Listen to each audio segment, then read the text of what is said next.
విజయసాయిరెడ్డిని తాజాగా టార్గెట్ చేసిన నేపథ్యంలో కాకినాడ పోర్టులో ఆయన వియ్యంకుడికి సంబంధించినటువంటి అంశం అన్నది ఫోకస్ చేస్తున్నటువంటి నేపథ్యంలో విజయసాయిరెడ్డి స్పందించారు. కేవీ రావు ఇచ్చిన ఫిర్యాదు ఆధారంగా తన మీద కేసు నమోదు చేయడం మీద స్పందించారు. ఇది రాష్ట్ర ప్రభుత్వ చౌకబారుతనానికి నిదర్శనం అన్నారు. 4.5 ఏళ్ల తర్వాత బయటకు వచ్చి కేవీ రావు ఎందుకు అబద్ధాలు చెప్తున్నారు, నేను కేవీ రావుని బెదిరించినట్టు అలా ఫోన్ చేసినట్టు ఆధారాలు లేవు. వాల్యుయేషన్ అనేది ఎప్పుడు చర్చకు లోబడి ఉంటుంది. ఆ సంస్థలతో నాకు ఎలాంటి సంబంధం లేదు.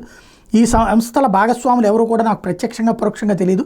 అసలు కేవీ రావుని నేను ఎప్పుడూ కలవలేదు, చూడలేదు. నాపై తప్పుడు కేసు పెట్టినందుకు టీడీపీ వాడుకున్న తొత్తు, నాపై నమోదు చేసిన FIR, Telugu cinema masala script, నాపై అసత్యారోపణలు చేసిన కేవీ రావు మీద పరువు నష్టం వేస్తాను.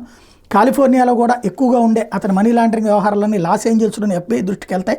నాపై ఎఫ్ఐఆర్ చంద్రబాబు కట్టు కదా, ఈ కట్టప్ప స్క్రిప్ట్ రైటర్గా మారి నన్ను భయపెట్టడానికి చేస్తున్న యత్నం ఇది. చంద్రబాబు ఎన్ని చేసినా అవన్నీ మా విజయానికి దోహదపడతాయి అంటూ ట్విట్టర్ ద్వారా పేర్కొన్నారు. ఏపీ ప్రభుత్వం 1997లో కాకినాడ పోర్టుని ఏడీబీ నిధులకు ఉపయోగించి పబ్లిక్ సంస్థగా ఏర్పాటు చేసింది. ఆ తర్వాత ప్రైవేట్ సంస్థగా మార్చింది.